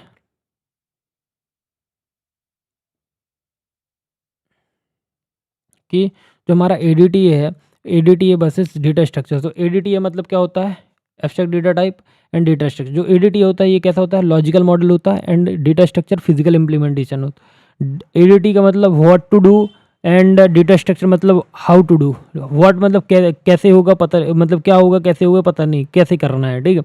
how to do operation define करता है, मेमोरी स्ट्रक्चर डिफाइन करता है, ठीक है। Stack ADT a array based stack. So important line क्या है, ADT is theoretical concept and देखो एडीटीए जो है वो क्या है, थ्योरेटिकल कॉन्सेप्ट है, but data structure is a practical implementation, ठीक है। तो अब समझो कि why ADT important. So ADT abstract data type क्यों इंपॉर्टेंट है, अगर तुम सिर्फ इम्प्लीमेंटेशन पर फोकस करोगे तो फ्लेक्सिबिलिटी कम हो जाएगी। तो एडीटीए के क्या फ़ायदा है, इम्प्लीमेंटेशन चेंज हो सकता है, कोड रीयूजेबल होता है, कॉम्प्लेक्सिटी हाइड हो जाती है, एंड प्रोग्राम मॉडुलर होता है, ठीक है। सो अब तुम समझो कि ये 4 चीज़ें समझ गए। सो देखो, इम्प्लीमेंटेशन चेंज हो सकता है, कोड रीयूजेबल होता है और कॉम्प्लेक्सिटी क्या होती है, हाइड हो जाती है। एंड और क्या जो होता है, प्रोग्राम क्या होता है, मॉडुलर होता है, ठीक है। एंड फॉर्मल एडीटी का रिप्रेजेंटेशन समझ लो, जैसे तुम्हारे पास स्टैक का एडीटी है। एडीटी मतलब एब्स्ट्रैक्ट डेटा टाइप, मैं बार बार नहीं बताऊंगा, तो प्लीज़ ध्यान रखना। स्टैक इज इक्वल टू क्या होगा, डेटा होगा, एंड ऑपरेशन क्या होगा। अब डेटा में क्या होगा, तो देखो डेटा में हो सकता है लिस्ट ऑफ एलिमेंट, ठीक है। तो हमारे पास क्या है, लिस्ट है एक पूरी किसकी, एलिमेंट की। तो हम क्या करेंगे, इसमें ऑपरेशन कौन कौन से, सबसे पहले हम क्रिएट करेंगे, देन हम पुश करेंगे एक्स को, देन पॉप करेंगे, देन टॉप करेंगे, देन इज एम्प्टी, ठीक है। सो ये हमारे ऑपरेशन लगेंगे किस पे, लिस्ट ऑफ एलिमेंट पे, ठीक है। अब रियल लाइफ एग्जांपल ऑफ एडीटीए समझ लो, जैसे आपके स्टैक हो गए, क्यू हो गए, लिस्ट हो गए, एंड सेट हो गए, एंड मैप हो गए। ये सब एडीटीए हैं, इनको मल्टी मल्टी देखो, ये जो हमारे ये जितने मैंने आपको बताया ना, stack, Q, list and map etcetera, ये सब क्या है, ये एब्स्ट्रैक्ट डेटा टाइप है, इनको मल्टीपल वेज में इंप्लीमेंट किया जाता है। I hope all clear. So देखो अब समझो, ये है तुम्हारा एब्स्ट्रैक्ट डेटा टाइप का फ्लो चार्ट या डायग्राम, जो भी आप इसको बोलना चाहें, ठीक है। So abstract data type, list ADT मतलब list abstract data type, stack stack stack stack abstract data type, and queue abstract data type. तो लिस्ट में क्या होता है, गेट इंट इंडेक्स, इंसर्ट करो एंड रिमूव करो। और स्टैक में क्या होगा, पुश करो, पॉप करो, पीप करो। इन और क्यू में क्या करो, enqueue, dequeue and peek करो। नाउ अब हम इम्प्लीमेंटेशन एक्सपेक्ट पे बढ़ते हैं, जो कि हमारा नेक्स्ट टॉपिक है, जो कि हमारा क्या है, इम्प्लीमेंटेशन एक्सपेक्ट। एंड इसमें हमें मेमोरी रिप्रेजेंटेशन देखनी है। तो देखो, मेमोरी रिप्रेजेंटेशन होता है क्या, तो सबसे पहले मैं तुमको हिंदी में बता दूं कि डेटा स्ट्रक्चर मेमोरी में कैसे स्टोर होता है, उसको मेमोरी रिप्रेजेंटेशन बोलते हैं। तो समझ लो, जो आपका डेटा है, मतलब डेटा स्ट्रक्चर है, वो मेमोरी में कैसे स्टोर होता है, उसको हम क्या बोलते हैं, मेमोरी रिप्रेजेंटेशन। अब मैं आपको इंग्लिश की स्पेलिंग बताता हूँ, जो कि आपको लिखना है एग्जाम में, कि memory representation refer to the way data structure are stored and organize in computer memory, ठीक है। तो आई होप तुमको मेमोरी रिप्रेजेंटेशन समझ में आया होगा, कि memory representation refers to the way data structure are storage and organized in computer memory. तो देखो, डेटा स्ट्रक्चर को मेमोरी में कैसे कैसे ऑर्गेनाइज्ड या स्टोर किया जाता है, उसको क्या बोलते हैं हम, मेमोरी रिप्रेजेंटेशन बोलते हैं। अब देखो, कंप्यूटर मेमोरी बेसिक समझो। मेमोरी क्या होती है, कंटीजियस ब्लॉक में डिवाइड होती है। कंटीजियस ब्लॉक तो समझते होगे, मतलब हर ब्लॉक का एक यूनिक एड्रेस होता है। देखो, एड्रेस होगा एंड वैल्यू होगा। देखो समझो, ये तुम्हारा एड्रेस है, हर हर एक जो तुम्हारा क्या होगा, हर एक ब्लॉक होगा, क्या होगा, तो जैसे मैं ब्लॉक बना देता हूँ, जैसे ये एक तुम्हारा मेमोरी का ब्लॉक है, एंड ये तुम्हारा एक मेमोरी का ब्लॉक है, एंड ये तुम्हारा एक मेमोरी का ब्लॉक है, ठीक है।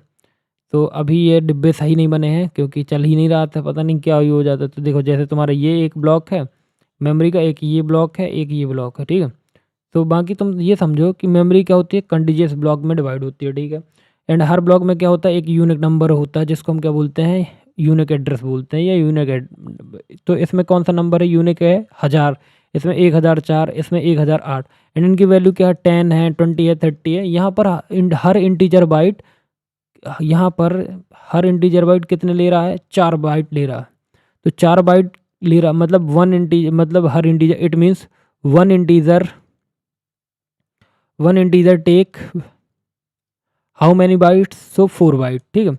इंपॉर्टेंट क्या है, memory is organised as a sequence of byte each having a unique address. तो मतलब सबके पास क्या होगा, एक यूनिक एड्रेस होगा। अब type of memory representation in data structure समझो, इसमें हम दो तरीके से समझ सकते हैं। इसके दो तरीके होते हैं। सीक्वेंशियल को आप क्या बोलते हो, कंटीजियस बोलते हो, कंटीजियस रिप्रेजेंटेशन या सीक्वेंशियल रिप्रेजेंटेशन। लिंक्ड रिप्रेजेंटेशन को क्या बोलते हो आप, लिंक्ड रिप्रेजेंटेशन को आप बोलते हो सीक्वेंस, लिंक्ड रिप्रेजेंटेशन को नॉन कंटीजियस। आई होप क्लियर होगा। तो देखो, सबसे पहले आता है सिक्वेंशियल रिप्रेजेंटेशन। तो सिक्वेंशियल रिप्रेजेंटेशन का मतलब ये होता है कि इसमें डेटा कंटीजियस मेमोरी लोकेशन में स्टोर होता है। कंटीजियस मेमोरी लोकेशन मतलब सीक्वेंस में, ठीक है। जैसे हमारा ये क्या है, एरे है, A0, A1, A2, A3।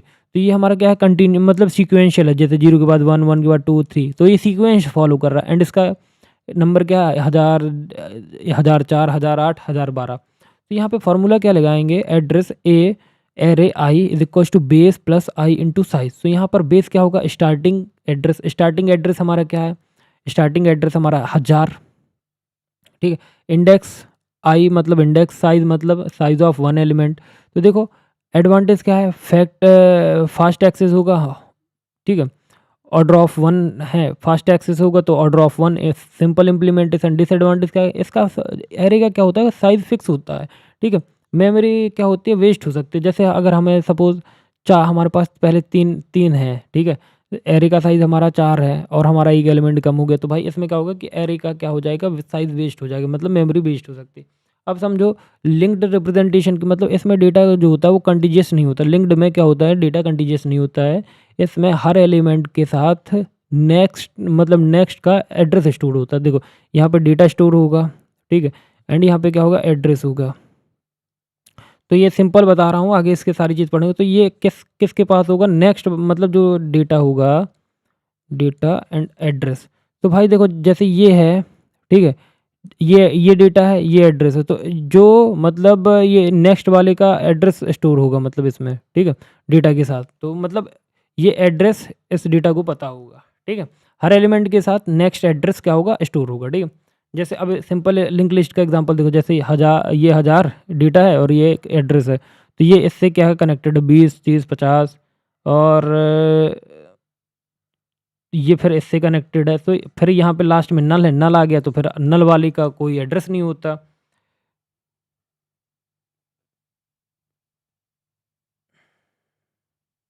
ठीक है। अब समझो यहाँ पर क्या होता है, डेटा अलग जगह स्टोर होता है और पॉइंटर नेक्स्ट एलिमेंट के एड्रेस को स्टोर करता है। देखो जो हमारा पॉइंटर होगा ना भाई, जो पॉइंटर होगा वो जो हमारा नेक्स्ट एड्रेस होगा उसको स्टोर करता है, ठीक है। एडवांटेज का ये डायनेमिक साइज होता है, एंड नो मेमोरी वेस्टेज होती है इसमें। डिसएडवांटेज का है, मेमोरी मतलब एक्स्ट्रा मेमोरी फॉर पॉइंटर, और डायरेक्ट एक्सेस पॉसिबल है, ठीक। डायरेक्ट एक्सेस पॉसिबल नहीं, अगर तुम्हारे पास एड्रेस नहीं है तो तुमको नहीं मिलेगा, ठीक है, ठीक है।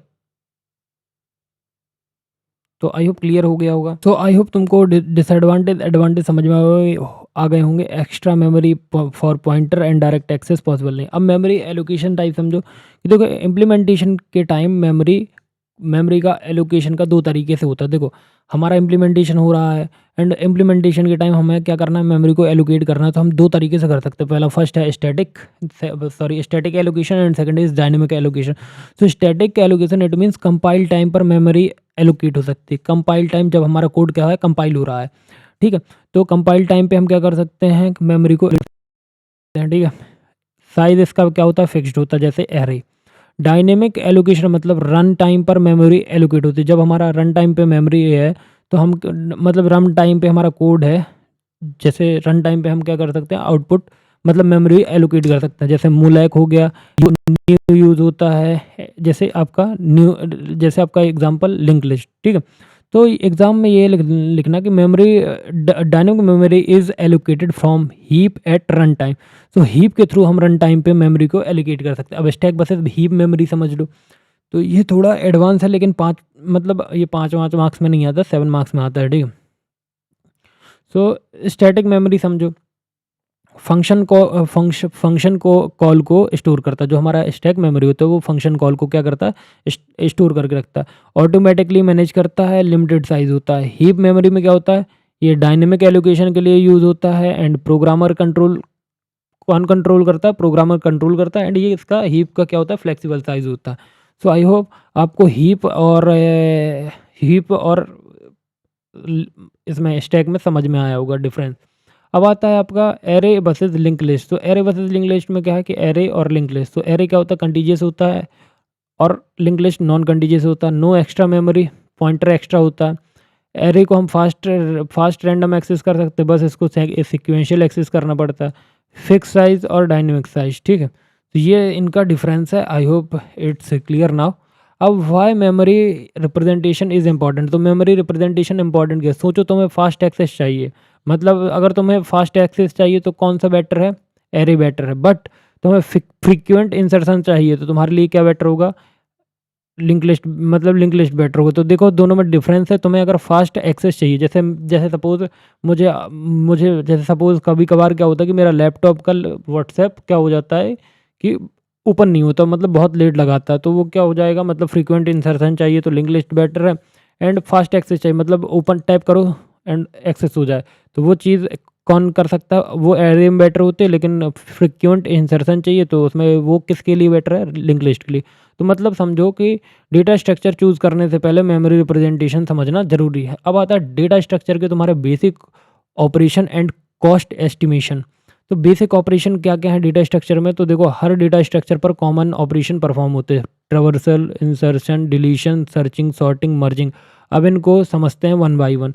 ट्रैवर्सल मतलब सब एलिमेंट को एक-एक करके विज़िट करना, ठीक है? 1, 2, 3, 4 जितने हैं इनको सबको विज़िट करना है। एग्ज़ाम्पल एरे में फॉर लूप से सब एलिमेंट प्रिंट करना। तो फॉर लूप तुमको पता ही होगा, अगर नहीं पता है तो जैसे बता देता हूँ तुमको कि देखो आपको पहले सबसे पहले मैं एरे का फॉर लूप समझाता हूँ। तो एरे का फॉर लूप कैसे होता है, तो देखो तुम सबसे पहले लिखोगे फॉर ब्रैकेट, यहाँ पे डेटा टाइप हमने इंटीजर डिफाइन कर दिया, आई बराबर है हमारा 0 and semicolon and I less than और इक्वल टू 5 कर दो, ठीक है?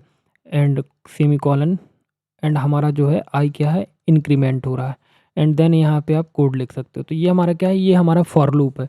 मतलब इसमें क्या होगा कि सब एलिमेंट प्रिंट करना, जैसे आपका इसका कॉस्ट क्या होगा, ऑर्डर ऑफ एन, क्योंकि हर एलिमेंट को एक बार देखना पड़ेगा, ठीक है? तो ये हमारा क्या हो गया, ट्रावर्सल हो गया। अब इंसर्शन समझो, इंसर्शन क्या होता है। आई होप तुम समझ गए होगे। तो देखो अब इंसर्शन में क्या है कि हमें नया एलिमेंट क्या करना है, ऐड करना है। कॉस्ट डिपेंड करता है कि डेटा कॉस्ट डिपेंड किस पे करेगा, डेटा स्ट्रक्चर पर, ठीक है? एरे में क्या लगेगा, एंड पर इंसर्ट करोगे तो ऑर्डर ऑफ 1 लगेगा, अगर बीच में करोगे तो ऑर्डर ऑफ एन लगेगा। इसको शिफ्टिंग लगेगी, मतलब ठीक है? लिंक लिस्ट में करोगे तो बिगिनिंग में पर ओ 1 लगेगा, ऑर्डर ऑफ एन, ठीक है? और मिडिल में ओ एन पहले सर्च करना पड़ेगा क्योंकि, ठीक है?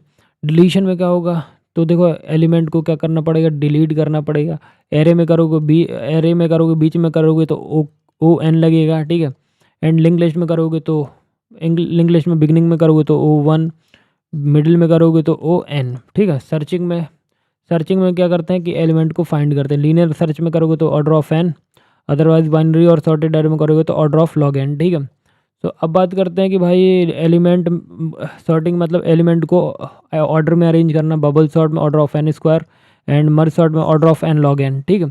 ये सारी चीज़ समझ गए होगे कि जो ऑपरेशन होते हैं उनकी मतलब तुमको उनकी मतलब आपको कॉस्ट क्या पे करनी पड़ती है। एंड इसमें ऑपरेशन समझ गए होगे, traversal, insertion, deletion, sorting, searching, sorting and merging. अब बात करते हैं हम भाई कॉस्ट एस्टिमेशन क्या होता है। तो कॉस्ट एस्टिमेशन मतलब ये होता है कि आपको कितना टाइम और मेमोरी लगेगा उसका एस्टिमेशन करना। तो देखो समझ लेते हैं कि cost estimation is the process, okay? Cost estimation हमारा एक प्रोसेस है जो कि कैलकुलेट करता है टाइम एंड स्पेस को रिक्वायर्ड बाय एन ऑपरेशन। कितना रिक्वायर्ड है ऑपरेशन में, किस में, इन डेटा स्ट्रक्चर। तो मैंने वही बताया कि आपको कितना टाइम और मेमोरी लगेगा उसका एस्टिमेशन करना। तो there are two type of cost, first is time complexity and second is space complexity, and it is very important, so please listen carefully. Time complexity को होता है, टाइम कॉम्प्लेक्सिटी कुछ नहीं होता है, बस इसका मतलब इनपुट साइज़ बढ़ेगा। तो इनपुट साइज़ के बढ़ने पर एल्गोरिथम का टाइम कितना बढ़ रहा है उसको हम क्या बोलते हैं, इसको हम बोलते हैं टाइम कॉम्प्लेक्सिटी। देखो जैसे इनपुट है 5, इनपुट हमारा 5 से 10 हो गया, ठीक है? तो इनपुट का साइज़ बढ़ गया कितना, 5, एंड इस पर अब एल्गोरिथम का टाइम कितना बढ़ता है लगने में, मतलब अब इनपुट साइज़ बढ़ा है, ठीक है? इनपुट साइज़ बढ़ने पर एल्गोरिथम का टाइम कितना बढ़ेगा उसको हम क्या बोलते हैं, टाइम कॉम्प्लेक्सिटी। अब इसको आपके एग्जाम से रिलेटेड डेफिनेशन समझ लेते हैं कि time complexity is the measure of amount of time required by an algorithm to execute as a function of input size. तो जो मैंने बोला वही है। तो इम्पॉर्टेंट पॉइंट है क्या लिखने के लिए, बिग ओ नोटेशन में एक्सप्रेस किया जाता है। तो देखो बिग ओ नोटेशन में तुमको क्या किया जाता है, बिग ओ नोटेशन में तुम्हें क्या किया जाता है, एक्सप्रेस किया जाता है, एग्जीक्यूशन टाइम को रिप्रेजेंट करता है एंड इनपुट साइज को जनरली एन से डिनोट करते हैं, ठीक है? कॉम्प्लेक्सिटी क्या है, अब देखो big o order of one, order of N, order of log N and order of N square, ठीक है। सो देखो मीनिंग क्या है, कांस्टेंट, लीनियर एंड लॉगरिथमिक और क्वाड्रेटिक। सो ये सारी चीज़ें हैं, ठीक। सो देखो तुमको टाइम कॉम्प्लेक्सिटी समझ में आ गई होगी कि तुम्हारा इनपुट का साइज़ बढ़ेगा एंड उस पर लगने वाला एल्गोरिथम का टाइम कितना बढ़ रहा है, उसको हम क्या बोलते हैं, टाइम कॉम्प्लेक्सिटी बोलते हैं। अब हम स्पेस कॉम्प्लेक्सिटी देखेंगे। तो स्पेस कॉम्प्लेक्सिटी का डेफिनेशन क्या है कि एल्गोरिथम को चलाने के लिए, मतलब हम एल्गोरिथम को चला रहे हैं उसके लिए कितनी मेमोरी चाहिए है, तो हम उसको क्या बोलेंगे, स्पेस कॉम्प्लेक्सिटी। सो देखो space complexity is the measure of total amount of memory required by an algorithm to execute as a function of input size. So it means हमें एल्गोरिथम को चलाने के लिए कितनी मेमोरी चाहिए, उसको हम क्या बोलते हैं, स्पेस कॉम्प्लेक्सिटी बोलते हैं। इसके इंपॉर्टेंट पॉइंट्स क्या हैं कि मेमोरी जो होता है उसको रिक्वायरमेंट को रिप्रेजेंट करना होता है, मतलब मेमोरी रिक्वायरमेंट को क्या करती है, रिप्रेजेंट करता है, ठीक है। इंक्लूड क्या करता है, input space, auxiliary space. Auxiliary space को एक्स्ट्रा मेमोरी भी बोल सकते हैं। अब एग्जांपल समझो, एग्जांपल में order of one constant space, order of N it means linear space, ठीक है। एग्जांपल समझो कि हमारा एरे है वो क्या है, फिक्स्ड मेमोरी है, और linked list extra pointer memory है, ठीक है। अब इसमें टाइम कॉम्प्लेक्सिटी और स्पेस कॉम्प्लेक्सिटी में डिफरेंस समझो। जो टाइम कॉम्प्लेक्सिटी हो ये एग्जीक्यूशन टाइम में मेज़र करता है, ठीक है, एग्जीक्यूशन टाइम पे क्या करेगा, मेज़र करेगा। एंड जो हमारा स्पेस कॉम्प्लेक्सिटी होगा ये इसका थोड़ा डिफरेंट होगा, ये मेमोरी यूजेस मेज़र करता है कि मेमोरी के यूजेस क्या हैं। तो मेमोरी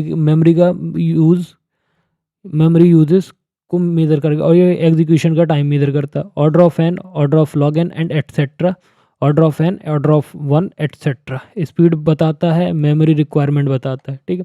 अब समझो वर्स्ट एंड एवरेज केस क्या होता है, एग्जाम में पूछा जा सकता है। तो वेस्ट केस क्या होता है, मिनिमम टाइम लगने वाला, ठीक है। वेस्ट केस मतलब मिनिमम टाइम लगने वाला, वर्स्ट केस मैक्सिमम टाइम लगने वाला, and average case normal expected time. तो देखो हम एक चीज़ बताते हैं आपको कि लीनियर सर्च, सपोज आपका एग्जांपल है लीनियर सर्च, तो इसका बेस्ट केस क्या होगा, order of one element match कर, first element match. Worst case क्या होगा, order of N, last element match. Average क्या होगा, ऑर्डर ऑफ एन, ठीक है। अब ऑपरेशन कॉस्ट एस्टिमेशन का डिफरेंस समझ लो भाई। तो देखो सबसे पहले आता है एक्सेस ऑपरेशन, क्या हमने access, insertion, deletion and searching. Array में क्या होगा, order of one, order of N, order of N, order of N. मतलब एक्सेस को छोड़ के सब में क्या होगा, ऑर्डर ऑफ एन होगा। लेकिन लिंक लिस्ट में क्या होगा, order of N, order of one beginning में होगा, ऑर्डर ऑफ वन बिगनिंग में होगा, एंड सर्चिंग में क्या होगा, ऑर्डर ऑफ एन। सो ये समझ में होगा। अब why cost estimation is important, because सोचो तुम्हारे पास 10 एलिमेंट हैं और 10 लाख एलिमेंट में डिफरेंस है। सोचो 10 एलिमेंट और 10 लाख एलिमेंट में डिफरेंस है। अगर algorithm order of N square है और एन बड़ा है, जो तुम्हारा मतलब अगर एल्गोरिथम तुम्हारा क्या ऑर्डर ऑफ एन स्क्वायर है और एन बड़ा हो गया तो प्रोग्राम स्लो हो जाएगा। इसलिए इफिशिएंट स्टोरेज को, मतलब इफिशिएंट डेटा स्ट्रक्चर को चूज़ करने के लिए कॉस्ट एस्टिमेशन जरूर। देखो समझो तुम्हारे पास 10 एलिमेंट है और 10 लाख एलिमेंट में डिफरेंस है, ठीक है। अगर तुम्हारा जो एल्गोरिथम है वो क्या है, ऑर्डर ऑफ एन स्क्वायर है, और एन बड़ा हो गया मतलब इंक्रीज हो गया, तो प्रोग्राम क्या हो जाएगा, स्लो हो जाएगा। इसलिए तुम्हें इफिशिएंट डेटा स्ट्रक्चर चूज़ करने के लिए तुम्हें कॉस्ट एस्टिमेशन ज़रूरी है। आई होप क्लियर हो गया होगा। अब समझो introduction to linear data structure, arrays and link list. अब यहाँ पे हम एरे और लिंक लिस्ट के बारे में बहुत अच्छे से पढ़ेंगे। तो देखो लीनियर डेटा स्ट्रक्चर होता क्या है, लीनियर डेटा स्ट्रक्चर वो डेटा स्ट्रक्चर होते हैं जिसमें डेटा एक सीक्वेंस में अरेंज होता है, यानी एलिमेंट एक एलिमेंट के बाद दूसरा एलिमेंट, ऐसे ही मतलब एक्सपेक्टेड लास्ट। इसका मतलब ये है कि डेटा को लीनियरली एक्सेस कर सकते हैं, ठीक है।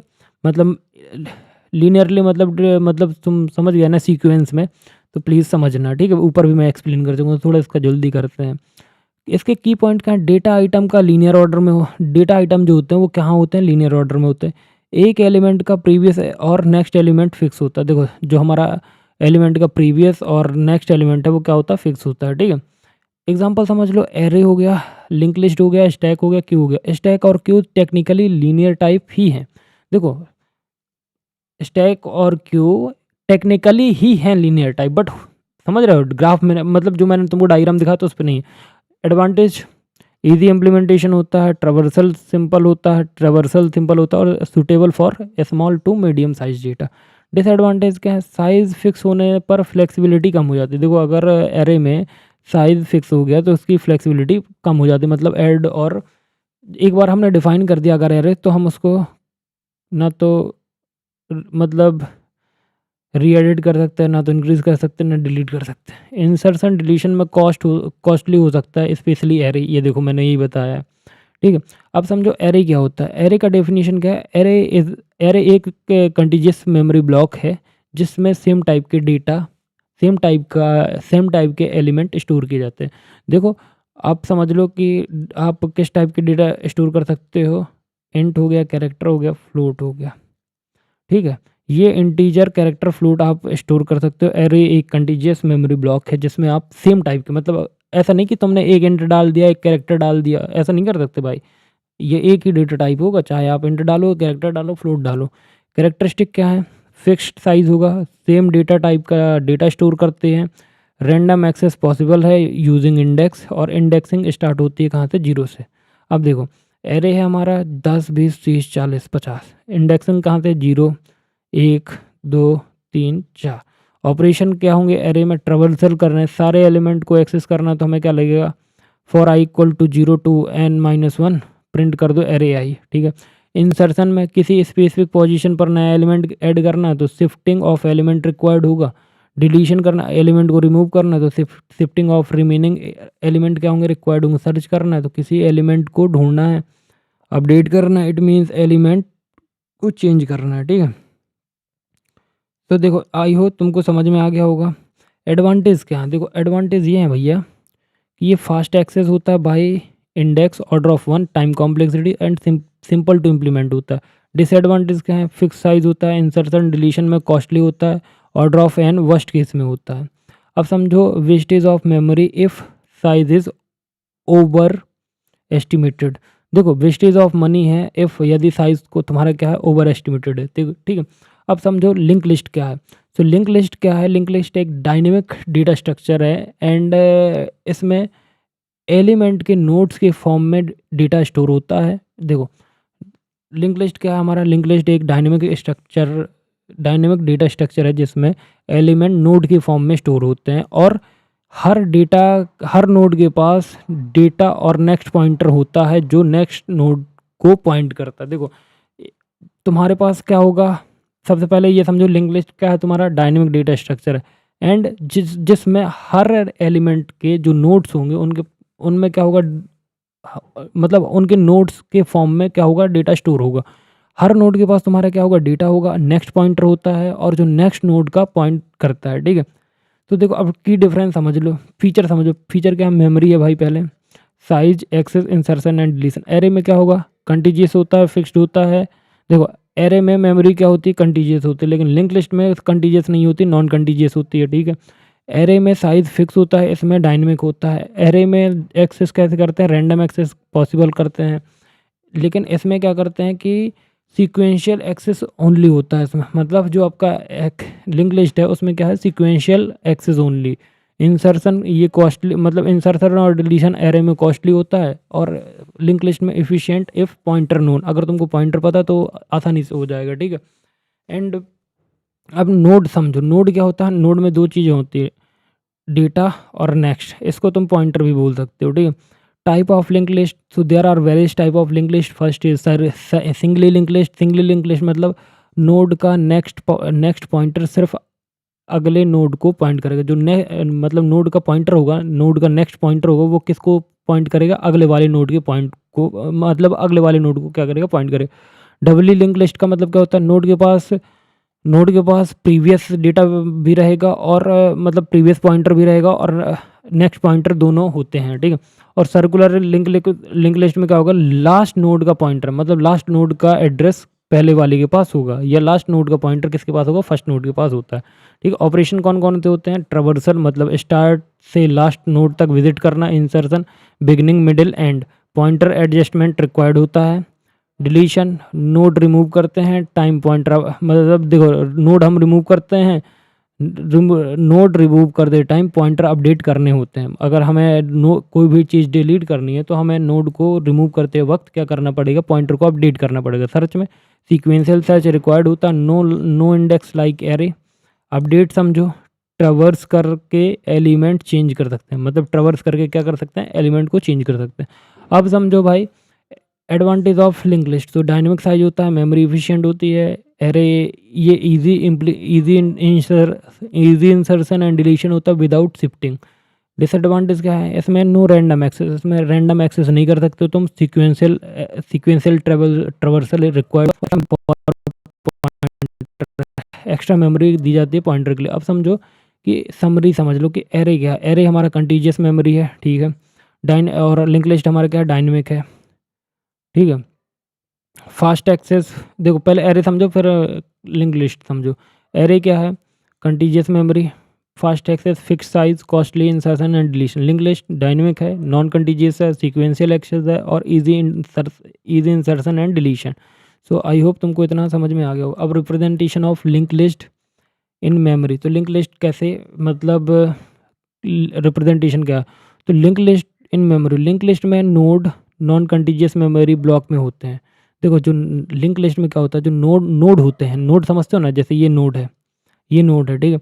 नोड कहाँ पे होंगे, नॉन कंटीजियस मेमोरी ब्लॉक में स्टोर होते हैं, यानी हर नोड फिजिकली अलग अलग जगह स्टोर होता है मेमोरी में। मतलब तुम ये सोच लो कि जो तुम्हारे नॉन कंटीजियस मेमोरी ब्लॉक्स हैं वहाँ पे तुम्हारे नोड्स क्या है, स्टोर होते हैं, यानी हर नोड फिजिकली अलग अलग जगह पे स्टोर होती है, ठीक है, मेमोरी में। इसमें पॉइंटर का यूज़ क्या होता है, पॉइंटर का यूज़ होता है जो नोड को लॉजिकली कनेक्ट करता है। देखो पॉइंटर को अगर देखो, जैसे मुझे तुम्हारे घर का एड्रेस पता है, तुम चाहे मेरे से 500 किलोमीटर दूर रहो, चाहे 1000 किलोमीटर दूर रहो, बट मैं आ जाऊँगा, तो सेम काम कौन करता है, पॉइंटर करता है। तो पॉइंटर का यूज़ होता है इसमें नोड को लॉजिकली कनेक्ट करने में। तो देखो नोड का स्ट्रक्चर क्या होगा, हर नोड में दो चीज़ें होती हैं। पहला डेटा, डेटा मतलब एक्चुअल वैल्यू या तुम्हारी इन्फॉर्मेशन होगी, ठीक है। नेक्स्ट पॉइंटर मतलब अगले नोड का एड्रेस स्टोर करता है, जो जैसे डेटा ऐड कर दिया, जैसे देखो यहाँ पे डेटा ऐड होगा, ठीक है, और यहाँ पे क्या होगा, अगले वाले नोड का एड्रेस स्टोर करेगा ये। तो ये होता है नोड। नोड बनता है डेटा और नेक्स्ट पॉइंटर से, ठीक है, नोड बन गया। अब आता है memory representation, singly link list के लिए मेमोरी रिप्रेजेंटेशन। देखो यहाँ पे एग्जांपल लिंक लिस्ट 10, 20, 30 नल। मेमोरी में ये कैसे दिखाई देगा, एड्रेस हमारा 10,000 है, 1000, 1020, 1040, ये मेमोरी ब्लॉक है। डेटा क्या है 10, 20, 30, और नेक्स्ट क्या है 10, 20, 1040 और नल, ये हमारे क्या है, नेक्स्ट है। अब तुम समझो कि एक्सप्लेनेशन, जैसे हजार मेमोरी एड्रेस पर फर्स्ट नोड है जिसमें डेटा कितना है 10 है, और नेक्स्ट पॉइंटर 10, 20 पे है, ठीक है। 10, 20 एड्रेस पर सेकंड नोड है, डेटा 20 है, देखो डेटा 20 है, एंड नेक्स्ट क्या है 1040 है, ठीक है। 1040 पे एड्रेस क्या है, 1040 एड्रेस पर थर्ड नोड है, एंड डेटा इसका कितना है, डेटा इसका 30 है, एंड इसका नेक्स्ट क्या है हमारा नल। सो आई होप इतना क्लियर है। अब डायग्रामेटिक व्यू समझो, 10 नेक्स्ट, ये पॉइंटर या इसका एड्रेस है 20, नेक्स्ट पॉइंटर 30 नल। एरो मतलब पॉइंटर को रिप्रेजेंट करता है, ये एरो जो है ना, ये सब पॉइंटर को रिप्रेजेंट कर रहे हैं। लास्ट नोड का जो होगा वो नेक्स्ट हमेशा क्या होगा, नल होगा, बिकॉज अदरवाइज ख़त्म ही नहीं होगा। अब देखो समझो कि की पॉइंट समझ लो। की पॉइंट क्या है, मेमोरी कंटीजियस नहीं होती है, नोड कहीं भी स्टोर कर सकते हो, ठीक है। हेड पॉइंटर फर्स्ट नोड का एड्रेस होता है, हेड जो देखो ये हेड दिख रहा है ना, ये तुम्हारा क्या होता है, हेड पॉइंटर जो होता है वो नोड का फर्स्ट एड्रेस होता है। ट्रेवर्सल हमेशा हेड से स्टार्ट होगा, ट्रेवर्सल मतलब तुम मूव करोगे तो कहाँ से स्टार्ट करोगे, हेड से स्टार्ट करोगे, नेक्स्ट पॉइंटर फॉलो करके जाओगे आप आगे। इंसर्शन एंड डिलीशन में सिर्फ पॉइंटर अपडेट करना होता है और डेटा शिफ्ट करना होता है। जब भी तुम इंसर्शन एंड डिलीशन करोगे उसमें तुम्हें सिर्फ एक चीज़ करनी है, तुम सिर्फ मतलब पॉइंटर को अपडेट करोगे एंड सारी चीज़ें अपने आप मतलब हो जाएंगी, और डेटा तुम्हें शिफ्ट करना पड़ेगा। अब देखो तुम समझ लो लिंक लिस्ट का डेटा स्ट्रक्चर समझ लो, ये तुम्हारा हेड है, पहला तुम्हारा हेड होता है, फिर जो तुम्हारा बी वाला पार्ट है वो तुम्हारा डेटा है, नेक्स्ट वाला काला काला पार्ट ये नेक्स्ट है, ये तुम्हारा पॉइंटर है, इसका एड्रेस इसके पास है, तो ये सी डेटा है, ये पॉइंटर है, देन ये डी पे गया, डी ये है, एंड नल यहाँ पे आ गया। अब आता है different implementation of link list, circular link list, doubly link list and etcetera. Singly link list क्या होती है, सिंगली लिंक लिस्ट मतलब सिंगली लिंक लिस्ट में हर नोड के पास दो चीज़ें होती है। पहला आपके पास क्या होगा, आपके पास नोड होगा, डेटा होगा, मतलब नोड का एक्चुअल वैल्यू होगा, नेक्स्ट पॉइंटर मतलब अगले नोड का एड्रेस होगा। ट्रावर्सल सिर्फ फॉरवर्ड होता है, फॉरवर्ड मतलब आगे की तरफ ही होगा, जैसे 10 से 20, 10 से 30 एंड नल। तो देखो हेड क्या होगा हमारा, हेड से आए हम 10 और नेक्स्ट, 20 नेक्स्ट, 30 नेक्स्ट और नल। कि सिंपल समझो कि सिंपल ये समझो कि हमारा सिंपल स्ट्रक्चर है, insertion deletion easy at head, moderate eight middle and, और एक्स्ट्रा मेमोरी सिर्फ एक पॉइंटर, मतलब एक्स्ट्रा मेमोरी सिर्फ एक पॉइंटर पर नोड। अब सिंगली लिंक लिस्ट का डायग्राम देखो, तुमने बना दिया ये हमारा ए है, ये हमारा पूरा कवर है, ठीक है। ये हमारा हेड है, ठीक है। ये हमारा डेटा है एंड ये हमारा नेक्स्ट है, ठीक है। ये कनेक्ट है बी के डेटा से, ठीक है। बी के डेटा से ऐसे ये नेक्स्ट है, नेक्स्ट आगे कनेक्ट है सी के डेटा से, ये नेक्स्ट है, ये कनेक्ट है डी से, और ये कहाँ, ये क्या है, ये नल है आगे, मतलब ये है पॉइंटर नेक्स्ट, और ये किससे कनेक्ट है, नल से। तो ये तुम्हारा डायग्राम है, तुम लोग देख लो एंड इसका समझ लो। मतलब मैंने समझा दिया, क्या समझना। अब आता है डब्ली लिंक लिस्ट। इसमें क्या होता है, डब्ली लिंक लिस्ट में हर नोड के पास 3 चीज़ें होती हैं। आगे वाले का मतलब डेटा होगा तुम्हारे पास, नेक्स्ट पॉइंटर होगा जो तुम्हारे मतलब आगे नेक्स्ट वाले नोड का होगा, और प्रीवियस पॉइंटर मतलब प्रीवियस नोड का एड्रेस भी होगा तुम्हारे पास।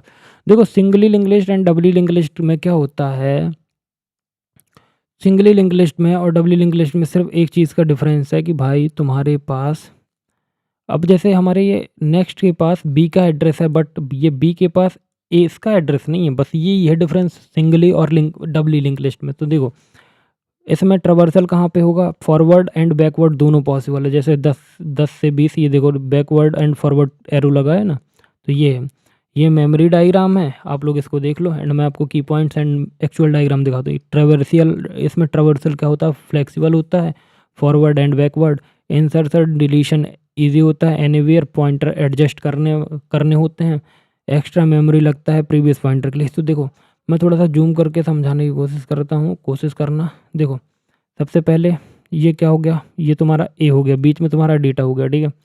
यहाँ पे तुम्हारा प्रीवियस मतलब ये नल है, प्रीवियस नल है, और ये तुम्हारा क्या है, हेडर है, ठीक है। अब देखो समझो, ये तुम्हारा नेक्स्ट है, ठीक है। नेक्स्ट तुम्हारा कनेक्ट है बी से, और जो बी वाला है उसको वो तुम्हारा कनेक्ट है प्रीवियस से। तो next previous, next previous, next previous, next previous, and last में नल आ गया, तो तुम्हारा ये खत्म। तो it is called not a singly linked list, it is called doubly linked list because it contain next node address and previous node address. That's why we call it is a what doubly link list. तो I hope clear होगा। अब circular link list का, circular link list में एक last node होता है।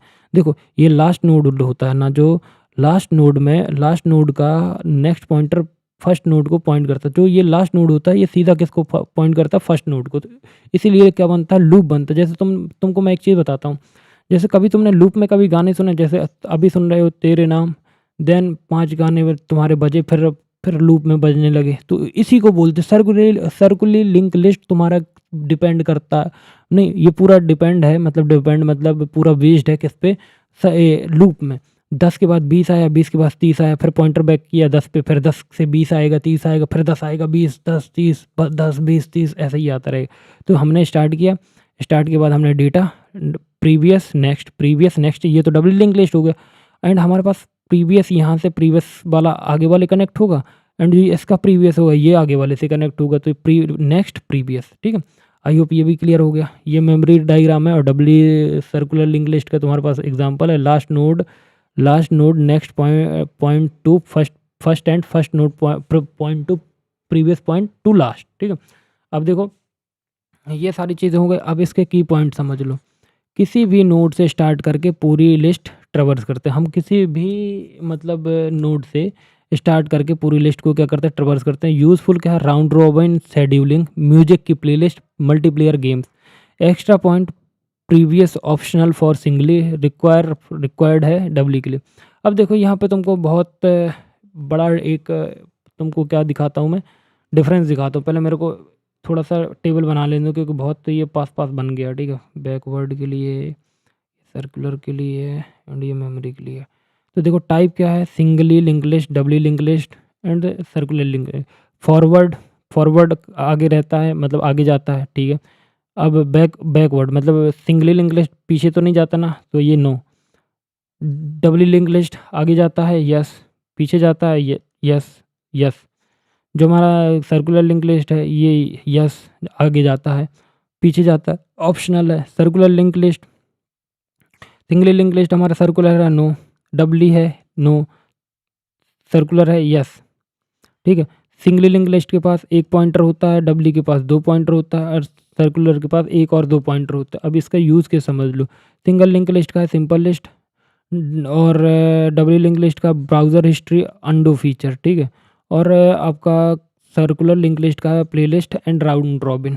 तो अब इसके अब ये तो समझ गए होगे तुम लोग। अब इसके एप्लीकेशन समझ लो लिंक लिस्ट के and polynomial manipulation using link list. तो देखो एप्लीकेशन क्या है, एप्लीकेशन कुछ नहीं है, ज़्यादा नहीं है। डायनेमिक मेमोरी एलोकेशन क्या होता है, तो जब हम साइज़ फिक्स जब जब हमें साइज़ फिक्स नहीं पता होता है, जैसे हमें साइज़ ही नहीं फिक्स पता है, तो हम क्या करेंगे, लिंक लिस्ट को डायनेमिक मेमोरी अलाउ करता है, ठीक है। दूसरा, implementing stack and Q. Stack और क्यू को लिंक लिस्ट के थ्रू इफिशिएंटली इम्प्लीमेंट किया जाता है। देखो जो हमारा स्टैक और क्यू है उसको हम लिंक लिस्ट के थ्रू क्या कर सकते हैं, इफिशिएंट इम्प्लीमेंट किया जा सकता है, ठीक है। Polynomial representation and manipulation. तो देखो एल्जेब्रिक एक्सप्रेशन को, देखो एल्जेब्रिक एक्सप्रेशन के जो टर्म होते हैं उनको हम नोड में स्टोर करके addition, subtraction and multiplication easily कर सकते हैं, ठीक है। ब्राउज हिस्ट्री और अंडू फीचर मतलब डबली लिंक लिस्ट यूज़ करके फॉरवर्ड बैकवर्ड ट्रैवर्सल पॉसिबल है, ठीक है। किसके लिए, ब्राउज़र हिस्ट्री और अंडू फीचर। अब सर्कुलर क्यू में क्या होगा कि जो सर्कुलर लिंक लिस्ट है वो राउंड रॉबिन शेड्यूलिंग या प्लेलिस्ट में यूज़ होती है। Sparse matrix, non zero element के नोड, देखो नॉन जीरो एलिमेंट को नोड में स्टोर करके मेमोरी इफिशिएंट रिप्रेजेंटेशन मिलता है। अब देखो पॉलिनोमियल क्या है तुम्हारा, polynomial manipulation using link list. तो देखो पॉलिनोमियल एग्जांपल समझो कि P X equal to 5x³ plus 4x² plus 2 लिखा, तो ये क्या, पॉलिनोमियल मैनिपुलेशन। अब इसका स्टेप 1 समझो। तो देखो हर नोड स्ट्रक्चर समझो। हर नोड में क्या होगा, दो चीज़, मतलब हर नोड में क्या होता है, दो चीज़ें होती हैं। कोफिशिएंट टर्म का नंबर, एक्सपोनेंट टर्म का power, next pointer next term के लिए। तो देखो node, coefficient, exponent and next. तो देखो representation polynomial is link list. तो देखो पॉलिनोमियल क्या, 5x² 5x³ plus 4x² plus 2। तो ये लिंक लिस्ट में क्या होगा, हेड होगा 5 3 नेक्स्ट, फिर pointer 1 4 3 4 2 next, pointer 2 0 next and pointer null. तो यहाँ पे देखो जो हमारा हमारा क्या है, हमारा 5x³ का मतलब 5x³ का नोड है, वो उसका कोफिशिएंट क्या है 5, एक्सपोनेंट क्या है 3, 4x² का नोड कोफिशिएंट क्या है 4, एक्सपोनेंशियल क्या है 2 एक्सपोनेंट, ठीक है। एंड 2 का node coefficient 2 and exponent, coefficient and exponent, coefficient 2 है, एक्सपोनेंट 0। तो ये हो गया। अब ऑपरेशन समझ लो, addition of two polynomials. So traverse both link list simultaneously, same exponent term add करो, ठीक है। Different exponent term directly add करो इन रिजल्ट, ठीक है। Subtraction same as result, same as addition, बस कोफिशिएंट सब्सट्रैक्ट करो। Multiplication, each term of first polynomial multiply each term of second polynomial, मतलब result term with same exponent combine करो।